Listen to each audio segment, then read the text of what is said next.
The courtroom door did not merely close. It thundered shut with the finality of an iron vault, sealing its contents inside. The thick oak slab swallowed the restless murmurs of the crowd in an instant, as though the building itself demanded silence. Dust motes trembled in the air, caught in the sudden stillness. The vast chamber, lined with dark wood and stone, seemed to inhale sharply, preparing for judgment. Every bench, every polished surface, carried the weight of past verdicts, and the echo that lingered after the door shut made it clear that no sound here was ever truly lost. The gavel came down not once, but 3 times, each strike a blunt instrument of authority. The sound ricocheted off the high ceiling, rolling through the room like distant thunder trapped indoors. The acoustics exaggerated its power, stretching the noise until it pressed against the ears and settled into the chest. It was not simply a call to order, it was a warning. In this place, voices were measured, lives were weighed, and nothing spoken would ever be taken lightly. All rise, the Honorable Justice Alaric Thorne presiding. Fabric whispered and scraped as the entire courtroom obeyed in uneven unison. Jackets were tugged straight, skirts smoothed with nervous hands, and chains clinked faintly. Then came the sound of footsteps, slow, heavy, and deliberate. Each step announced the arrival of a man who did not rush and did not bend. Alaric Thorne moved down the aisle with the inevitability of a verdict already decided, his presence drawing every gaze even before he reached the bench. Be seated. We are here to sentence the defendant, Mia Vane. Case 409, grand larceny. The room lowered itself back into the benches, though the tension remained standing. Papers lay neatly stacked before the judge, their edges sharp and unforgiving. The name Mia Vane seemed to hover in the air after being spoken, fragile against the cold formality of case numbers and charges. This was not a story here. It was a file, a ledger entry, a sum of alleged wrongdoing measured in dollars and statutes. I did not do it. You have to tell him. I only copied the files because my boss told me to. Mia's voice barely survived the journey from her lips to her lawyer's ear. Tears streaked down her face, blurring the world into a smear of light and shadow. Her shoulders shook as if she were trying to fold in on herself, to become smaller and less visible. The courtroom loomed around her like a predator that had already tasted fear, and every breath she took felt borrowed. Shut up, Mia. He is the hangman. If you speak, he will add 5 years. Just look down. The lawyer's words cut low and sharp, a hiss meant to wound without drawing attention. Years of practiced cynicism lived in his tone. He did not look at her with hope or outrage, only calculation. For him, this was damage control. For Mia, it was her life collapsing inward, reduced to a single command: do not be seen. The evidence is damning. $5 million stolen. Miss Vane, stand up. Paper shifted beneath Alaric's hands as he reviewed the file, the soft rasp of pages sounding louder than it should have. Numbers, dates, and transactions were clean on paper and merciless in implication. When he spoke her name again, it carried no warmth, only procedure. Mia rose slowly, the movement stiff and awkward, as if gravity itself resisted her. Metal scraped against metal as she stood.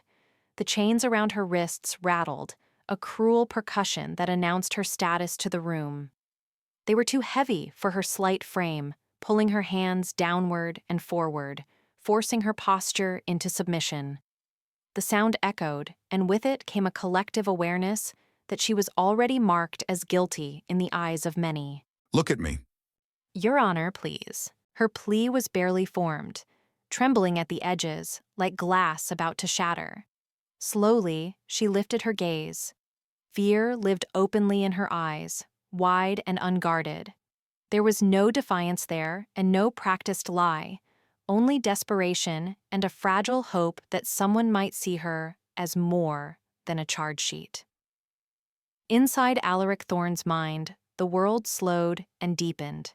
He saw the tremor in her stance and the way her hands shook despite the restraints. Pianist's hands, his thoughts observed clinically, long fingers unmarked by labor and untouched by the roughness of crime. Her eyes did not dart or calculate. They pleaded. The patterns he had memorized over decades did not fit. The numbers aligned on paper, but the human equation failed. A wrong note rang out in his certainty. If he sent her away, he knew with chilling clarity that the system would grind her down to nothing before the truth ever surfaced. Your Honor, the state requests the maximum sentence, 20 years. The prosecutor's voice carried confidence, bolstered by precedent and probability. 20 years was spoken as a conclusion, not a question. The room seemed to hold its breath, waiting for the inevitable echo of agreement. Even the walls felt expectant, accustomed to outcomes that followed the path of least resistance. Denied. The silence that followed was not empty. It was heavy and dense, stretching long enough to become uncomfortable. It pressed down on every person present, forcing them to confront the unexpected. Then the reaction came. Sharp intakes of breath and murmurs breaking loose like cracks in ice. Surprise rippled through the courtroom, audible and electric. There are irregularities in the prosecution's timeline. However, the defendant is a flight risk. Therefore, I am invoking the custodial guardianship clause of 1904, a rare and archaic precedent. The defendant will not go to prison. She will be remanded to private custody until a full review is conducted. The words unfurled slowly, each one bending the expectations of everyone who heard them. An archaic clause, long buried in legal dust, was dragged into the present. Minds raced to keep up and understand what was happening in real time. Relief, confusion, and disbelief tangled together in the air, while Mia stood frozen, unsure whether she had been spared or merely rerouted into another unknown. Private custody. With whom, Your Honor?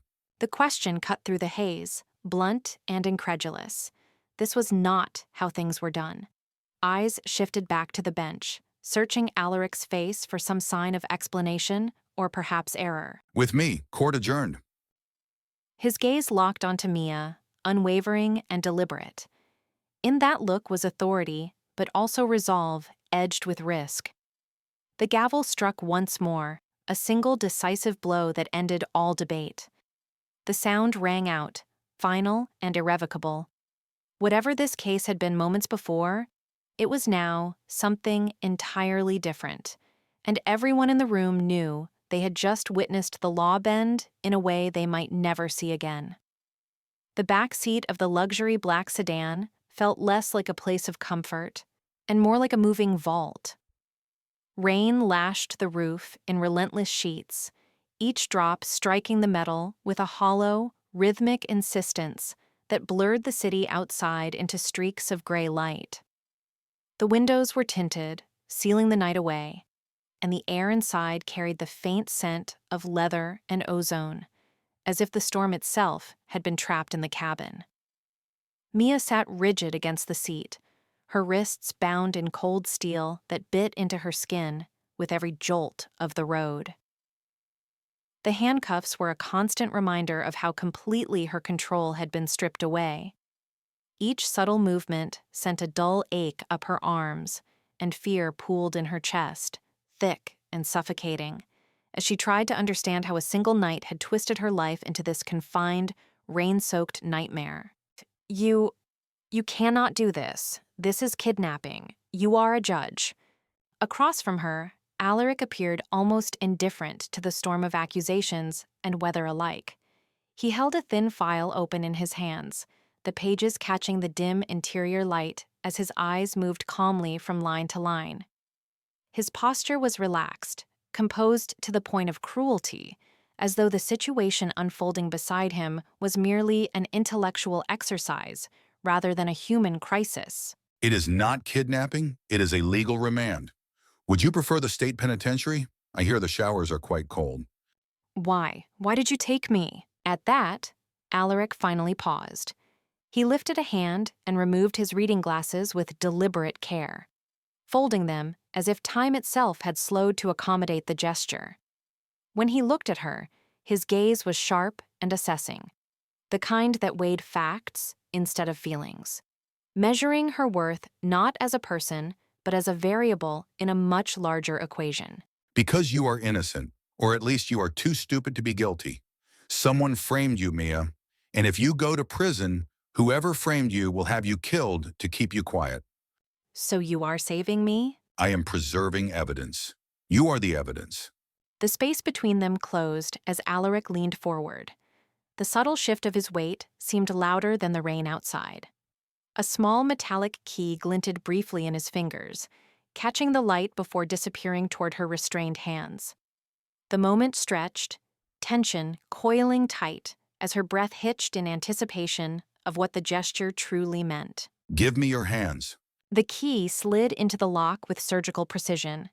A sharp click cut through the muted roar of the storm, followed by the softer sound of metal releasing its grip. The cuffs fell open at last, and the sudden absence of pressure left her wrists throbbing, blood rushing back with pins and needles' intensity that made her wince. Alaric's fingers closed gently around her wrists, thumbs brushing over the raw, darkened marks where the cuffs had dug into her skin. The touch was unexpectedly careful, almost clinical, yet it carried an unsettling intimacy. It was the kind of attention that reminded her she was still not free, merely transferred from one form of confinement to another. Your skin is bruised. I dislike unnecessary cruelty. But do not mistake my mercy for weakness. You are now my prisoner. The prison just happens to have a library and a heated pool.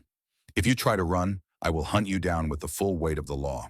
The massive double doors did not simply open. They groaned outward, with the weight of centuries embedded in their hinges. Polished dark wood, carved with ancestral sigils, parted slowly to reveal the cavernous interior of Thorn Estate. The sound echoed outward, swallowed by high stone arches and distant corridors. Almost immediately, the steady ticking of a grandfather clock asserted itself, each measured second falling like a heartbeat in a body far too large for silence. It was not comforting timekeeping. It was surveillance. Footsteps followed, sharp and deliberate against the hardwood floors. The sound carried unnaturally far, ricocheting off marble columns and vaulted ceilings, multiplying until it felt as though the house itself was walking alongside them. Every step disturbed dust that had settled with intention, as if the estate preferred stillness and resented movement. The air smelled faintly of old books, polished wood, and something colder beneath like memory or restraint. Welcome to Thorn Estate. My staff has the night off. We are alone.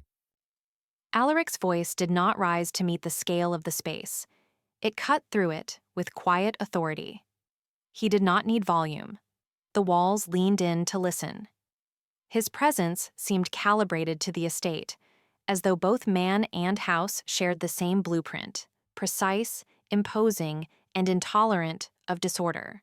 It looks like a cathedral. It's so quiet. Mia's voice sounded small by comparison, absorbed by the vastness before it could travel far. Her gaze lifted instinctively toward the ceiling, tracing arches that disappeared into shadow. The quiet pressed against her ears, thick and expectant, not empty, but waiting. It was the kind of silence that demanded reverence, or obedience, or confession. She was not yet sure which. I require silence to think. Rules of the house. 1. You do not enter my study while the door is closed. 2. You answer when I call. 3. You play the piano.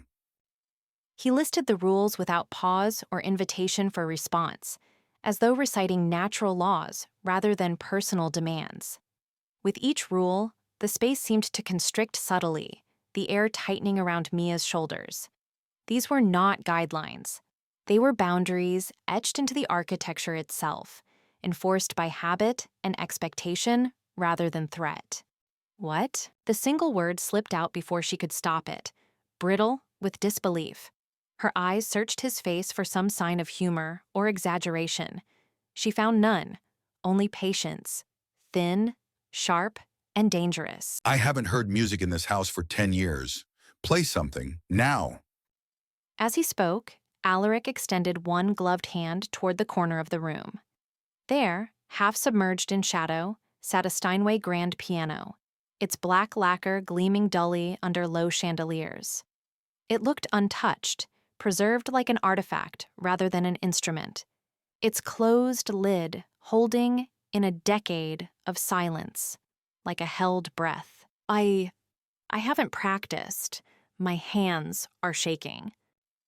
Mia flexed her fingers unconsciously, trying to will steadiness into them. They trembled despite her effort, betraying nerves she could not mask.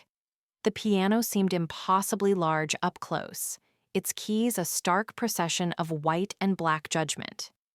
She was acutely aware of how long it had been since she had played for anyone, let alone under a gaze like his. Then calm them. Sit. Alaric moved behind her with soundless intent. The faint rustle of fabric marked the moment he removed his coat, the gesture unhurried and deliberate. His presence closed in, not touching yet, unmistakably there, a controlled gravity that altered the air.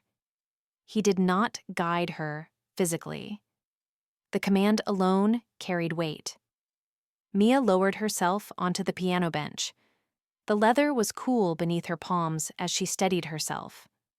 Alaric stopped directly behind her, close enough that she could feel the heat of him through layers of clothing, close enough that his shadow fell over her hands and the keys alike. The house seemed to hold its breath.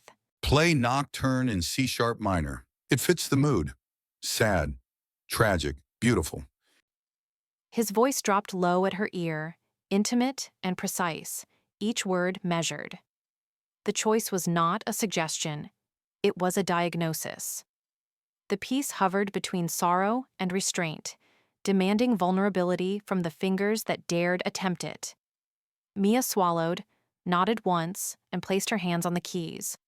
The first notes emerged unevenly and hesitant, trembling as much as her hands had been moments before. The sound wavered through the vast room, fragile against the oppressive silence.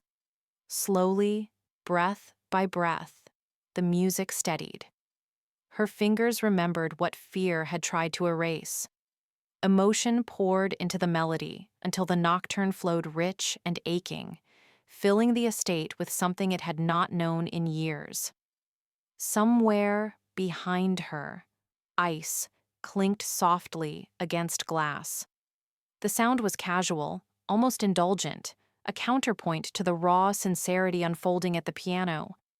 Alaric poured himself a drink, unhurried, listening not just to the notes but to the spaces between them.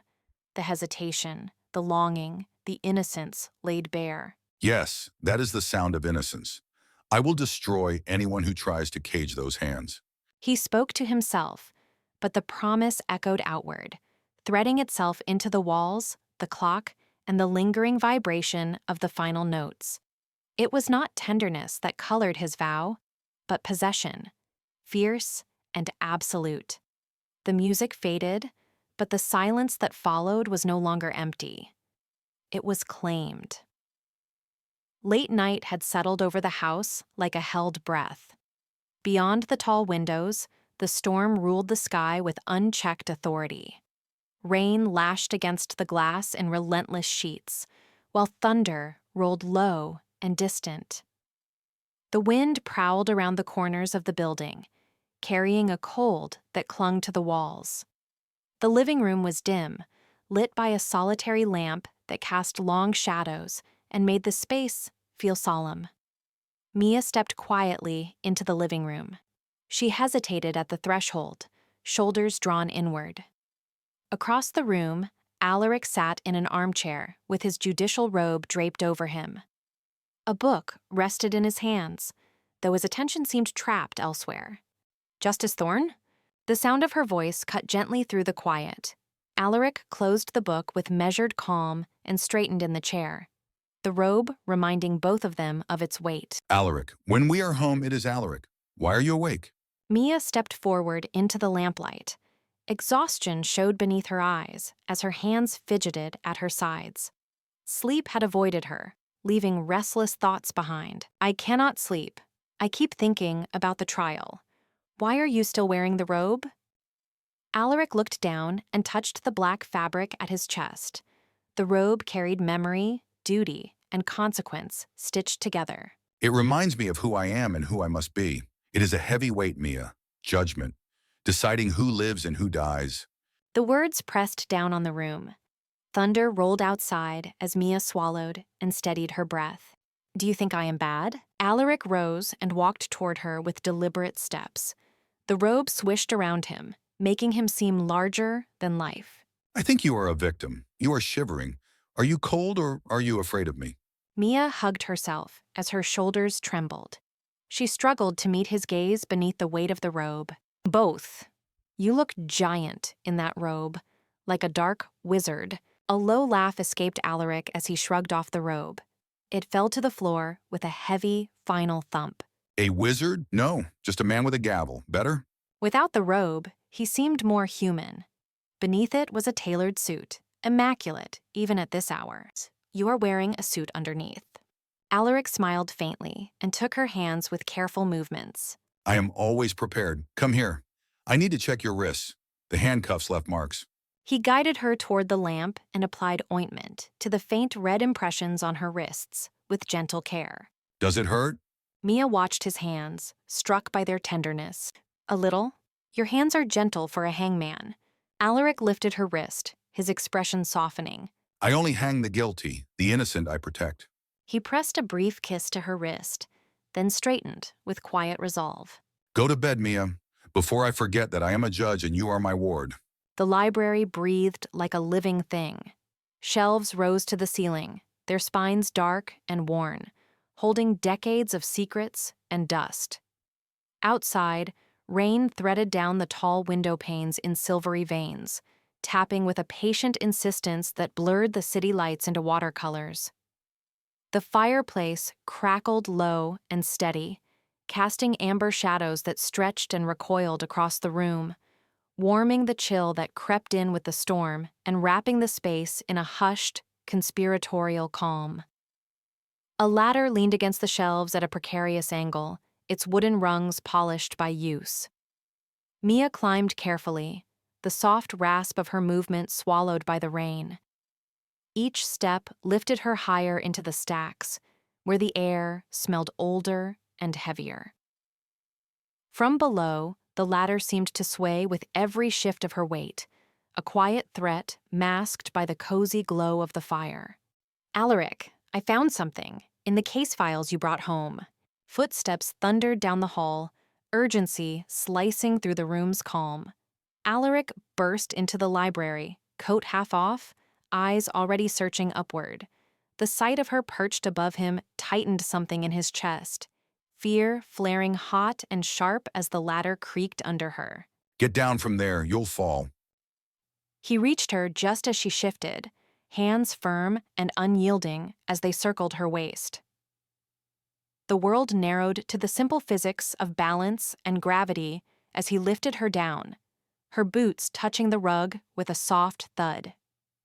His grip lingered a heartbeat too long, the warmth of her seeping through wool and cotton, a silent awareness passing between them before either could name it. Look, the timestamp on the digital theft. It was 3 a.m. I was at your house that night. The words landed like a match struck in darkness. Papers rustled as she thrust them toward him, the firelight flashing across dates and numbers. Alaric's brow furrowed, his mind racing backward through memory, through nights blurred by work and rain and solitude. What? We didn't know each other then. Mia shook her head quickly, urgency sharpening her voice.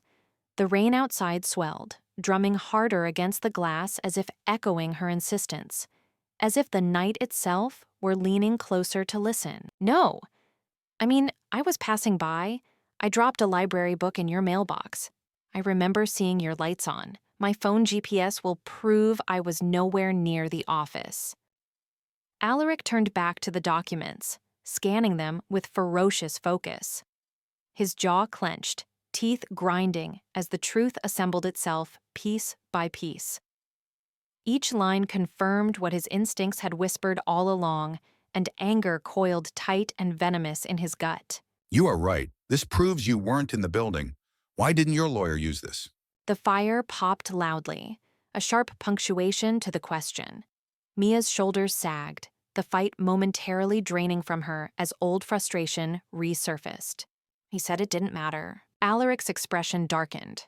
His voice dropped, roughened by a fury he no longer bothered to leash. He paced once, then stopped, palms slamming into the desk with a crack that sent pens skittering and ash trembling in the hearth. He buried it. Your lawyer is working for the people who framed you. The corruption goes deeper than I thought. Damn them. Mia flinched at the violence of his anger, the air suddenly too charged and too electric. The shadows on the walls seemed to loom closer, listening. Alaric, you're scaring me. He turned to her then. All restraint burned away. His eyes were bright, almost feral, reflecting fire and resolve in equal measure. When he spoke, it was with the intensity of a vow. I am angry, Mia. Not at you. For you. They tried to take your life away, and now I am going to take theirs. Legally, brutally.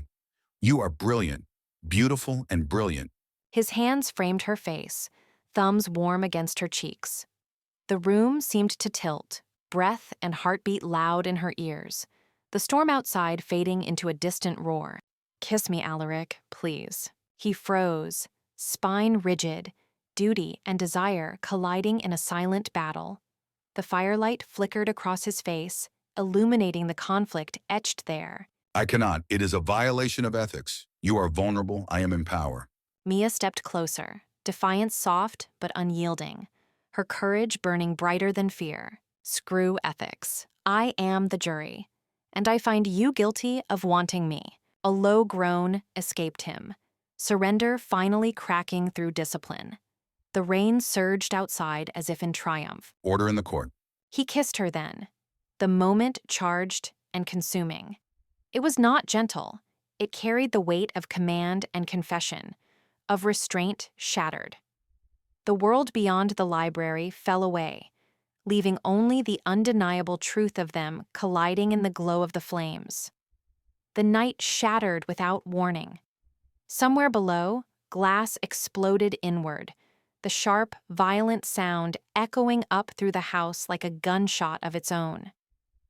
An alarm immediately followed, its shrill mechanical scream cutting through the darkness and pulsing again and again with merciless urgency. Red lights flickered faintly against the walls, transforming familiar hallways into hostile territory. Almost instantly, real gunfire joined the chaos with short, deafening cracks that vibrated through the floorboards and into the bones, announcing that whatever had broken in was armed, deliberate, and deadly. Alaric jolted awake as if pulled from sleep by an invisible hand. His heart slammed against his ribs as years of discipline and buried instincts snapped into place. He rolled from the bed in one smooth motion, the room still half-shadowed, his breath already quickening. Without hesitation, his hand went to the nightstand, fingers closing around cold metal that felt far too familiar for a man who wore judicial robes by day. Stay down. The gun came up with practiced ease, not pride, but necessity guiding the movement. Alaric's jaw tightened as he listened, separating the alarm's wail from the heavier rhythm of boots below. Each sound told a story, and none of them were good. You have a gun? You're a judge. Mia's voice trembled as she pressed back against the mattress, disbelief warring with fear. The man she knew as methodical, restrained, and bound by law and precedent now stood armed in the darkness, a silhouette shaped by danger. It's the Second Amendment. Get in the closet, lock it.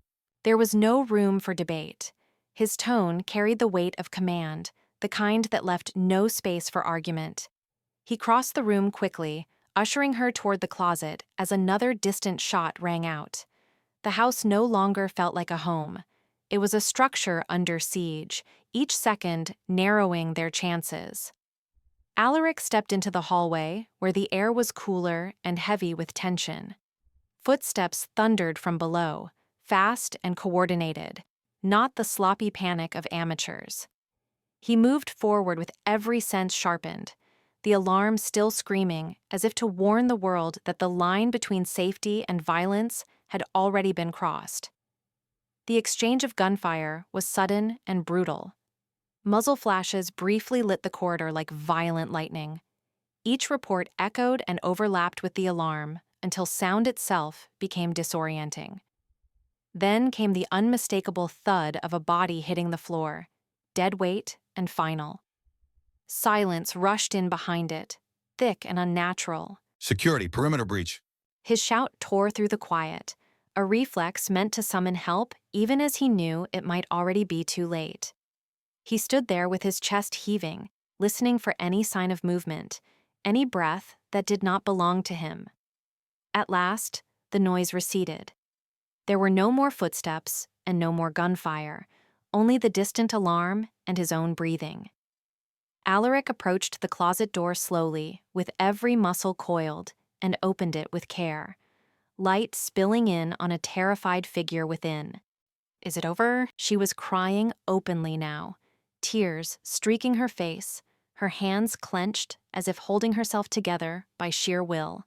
The darkness had swallowed her whole, leaving fear to do the rest. Yes, they sent cleaners to silence you. They know I have the evidence. He leaned against the doorframe, with his breath ragged. His shirt was torn and darkened by blood at the edge, but his eyes were sharp and burning with certainty. This was not a random attack. It was precise, calculated, and terrifyingly informed. "You're bleeding!" Her gaze dropped to the spreading stain as panic surged anew and reality settled in. This danger was not abstract. It was bleeding into the room with them. It's nothing, but we are not safe here anymore. We need to go to the safe house, pack a bag, only essentials. He waved it off, even though every movement betrayed pain. The decision had already been made in his mind.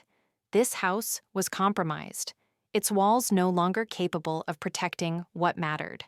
Survival now meant motion, secrecy, and sacrifice. My sheet music? Even now, her priorities cut through the fear. The music was more than paper. It was memory, identity, and the last untouched piece of who she was before tonight. Yes, take the music. I won't let them take the music from you. The car moved slowly along the gravel road, its tires crunching rhythmically against loose stone, each sound amplified by the vast quiet surrounding it. With every turn of the wheels, the world felt farther removed from civilization. Birds called to one another from the trees, their songs unhurried and unbothered by deadlines or laws. This place existed outside calendars and court schedules, tucked away where cell signals died and silence reclaimed its authority. It was a landscape that asked people to breathe differently, to slow their thoughts until they matched the pace of nature itself. Outside the cabin, Alaric stood with an axe in his hands, splitting logs with deliberate precision. Each swing was controlled, practiced, and heavy with intention. Wood cracked apart beneath the blade, releasing a sharp, earthy scent into the air. His flannel shirt clung slightly to his back, darkened with sweat, sleeves rolled up, as if he belonged to this labor. There was something almost defiant in the image. A man whose life had been defined by polished courtrooms, now grounded in dirt, muscle, and breath. From the porch, Mia watched him without moving. The wooden boards beneath her feet were warm from the sun, but she barely noticed. Her gaze lingered on the rise and fall of his shoulders, the way he paused between strikes, the quiet focus etched into his posture. In this moment, he was not a title or a headline. He was simply a man working with his hands, and that intimacy stirred something tender and unexpected inside her. "I never thought I would see a Supreme Court justice chopping wood in a flannel shirt." Alaric paused, the axe resting against the stump as he straightened. He lifted a hand to wipe the sweat from his brow, leaving a faint smear of sawdust across his skin. There was no embarrassment in his expression, only a grounded calm, as if this version of himself required no explanation. The forest seemed to lean in, listening, the birds momentarily quieter, as though giving him space to answer. The law requires a sharp mind.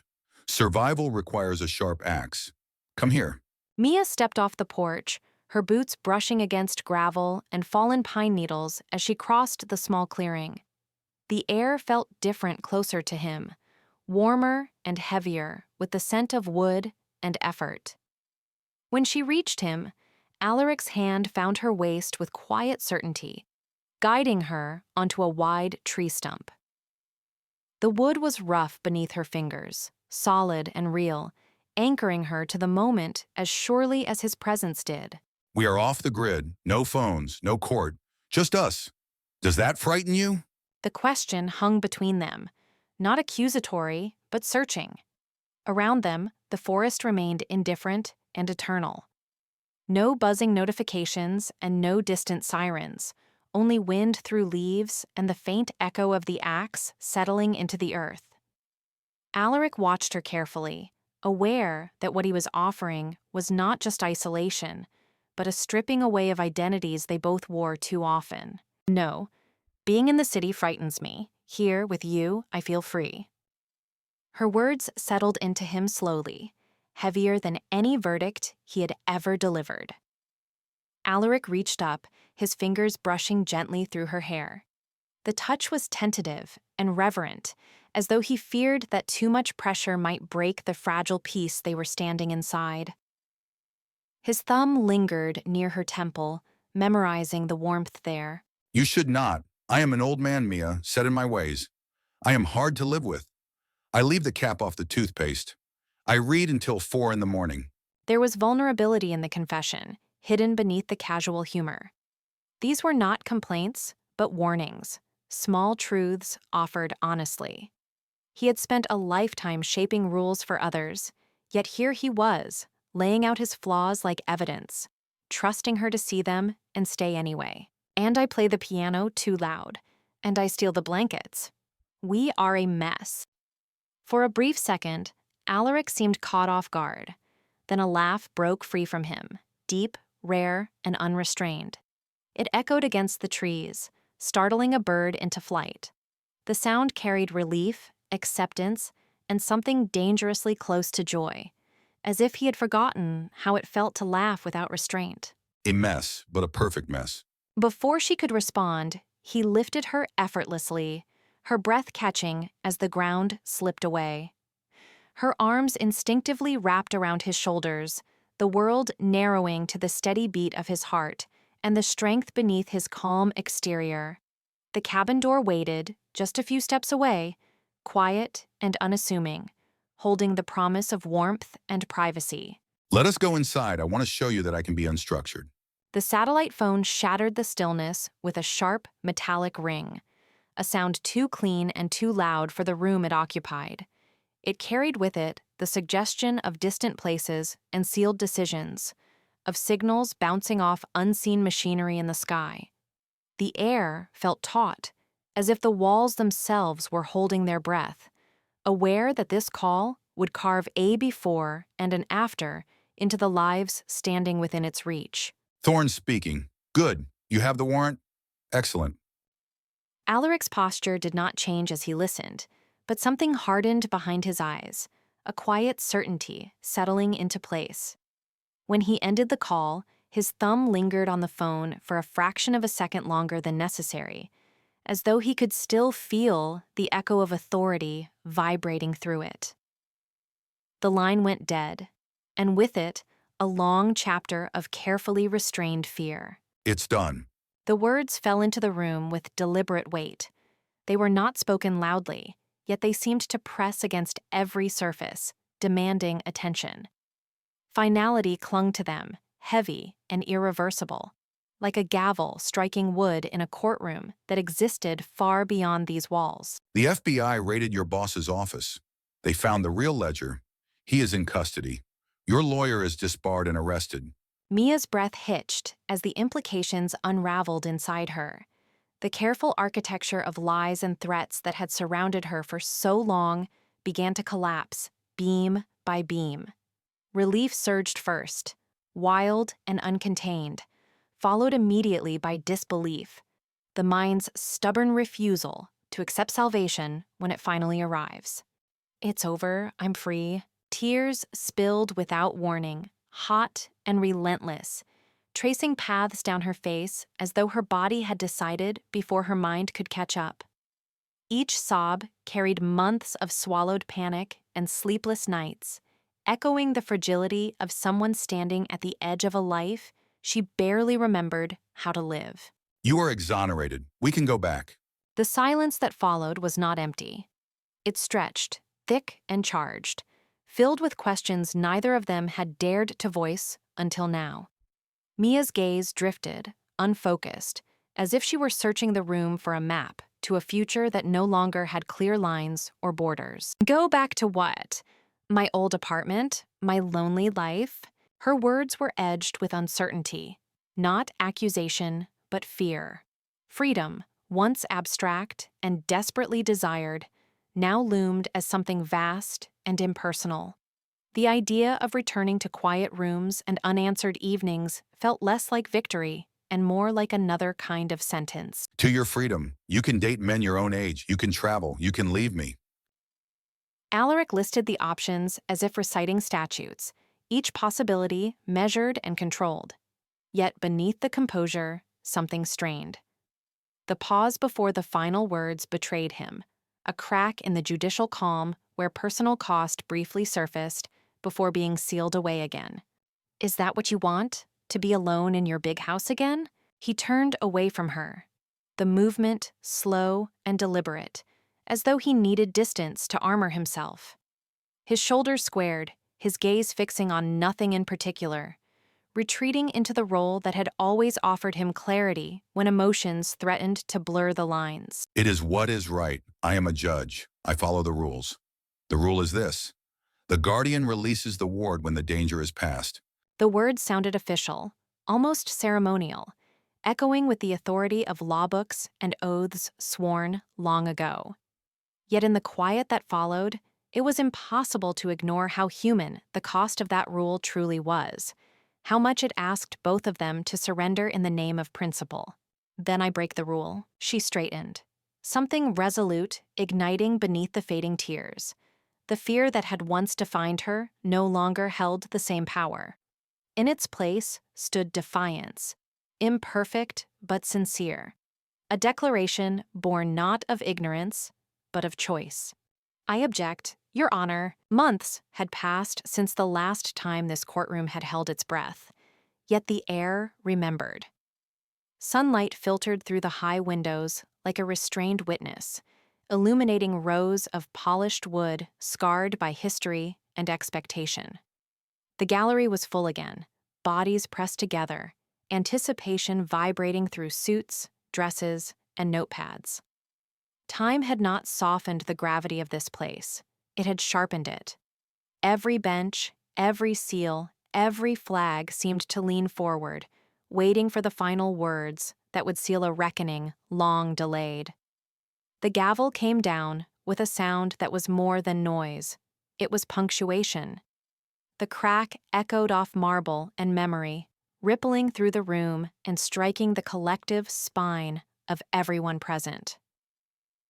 In that single blow, months of testimony, whispered deals, shattered lives, and public outrage were compressed into an undeniable conclusion. The courtroom did not merely hear the gavel. It felt it, a physical confirmation that judgment had arrived and would not be undone. In the matter of the state versus the CEO, guilty on all counts. Sentenced to life without parole. Case closed. For a heartbeat, there was silence, an intake of breath shared by hundreds. Then the room exploded. Applause surged like a tidal wave, clashing with the frantic shouts of the press as cameras flashed and reporters called out questions that would never be answered here. Justice had been declared, and the crowd needed to release the pressure of waiting. Above it all, Alaric remained still, a solitary figure of calm amid the storm he had just ended. Beyond the courtroom doors, the noise dulled into a distant roar. Alaric walked the familiar corridor toward his chambers, each step measured, each echo reminding him of the role he was about to shed. Inside, the room greeted him with quiet dignity.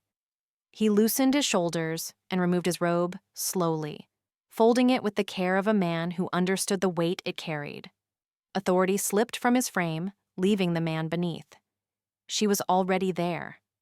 Mia stood near the window, framed by soft light, her presence transforming the austere space into something warmer and more human. She had been waiting, not anxiously, but patiently, as though she knew this moment was inevitable. Her eyes met his, and in that exchange lived months of restraint, trust, and feelings that had survived scrutiny far harsher than any courtroom. "You were amazing out there. The hangman strikes again." Her words carried admiration and relief, but beneath them lay pride, a quiet certainty that the man she saw before her had done what was right, regardless of cost. Alaric's expression softened, the severe lines of the judge easing into something more personal and vulnerable. Here, away from the bench and the public gaze, he allowed himself to simply be seen. Justice was served, now about my own sentence. The shift in his tone drew her full attention. This was not the cadence of a ruling, but the careful approach of a confession. He closed the distance between them slowly, each step deliberate, as if savoring the gravity of what he was about to say. Behind him, the door waited, a final barrier between the world and the choice forming in his heart. "Your sentence?" Alaric reached the door and turned the lock with a soft click that resonated louder than the gavel had moments before. Privacy settled around them like a held breath. He faced her fully now, the weight of reputation, headlines, and whispered judgments acknowledged and dismissed. What mattered stood right in front of him. I have sentenced myself to life with you if you will have me. I know people will talk, the judge and the convict, the age gap. I do not care. I am the Supreme Court. I am the law, and my ruling is final.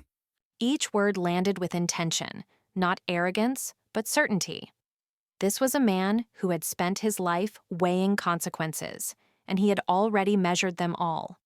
The risks, the criticism, the legacy, none outweighed the truth of what he felt. In declaring his choice, he was not defying the law. He was exercising the deepest form of judgment he possessed. "What is the verdict?" Her smile carried a tremor of disbelief and hope intertwined. The room seemed to narrow to the space between them as Alaric reached into his pocket, his movements unhurried and reverent. The moment stretched, suspended between what had been and what could be. The verdict is marriage, with no possibility of parole. Mia Vane, will you serve this sentence with me? The ring caught the light, a small circle promising permanence. It was not an escape, not a pardon, but a commitment freely chosen. In that simple gesture lived a future unbound by fear or permission. "Yes, Your Honor, I plead guilty to loving you." Emotion surged where restraint had lived for so long. When they kissed, it was not hurried or performative, but deep with understanding. Two lives finally allowed to intersect without secrecy. The walls of the chamber bore witness in silence, holding this moment as carefully as they had held verdicts. Court is adjourned. Now let us go home. I want to hear you play the piano. The words closed more than a case. They opened a life. As they turned toward the door together, the courthouse behind them seemed to release its grip. Outside waited a world that would talk, judge, and speculate, but none of that mattered now. What mattered was the quiet promise of home, of music filling the air, and of a sentence they would serve willingly, together.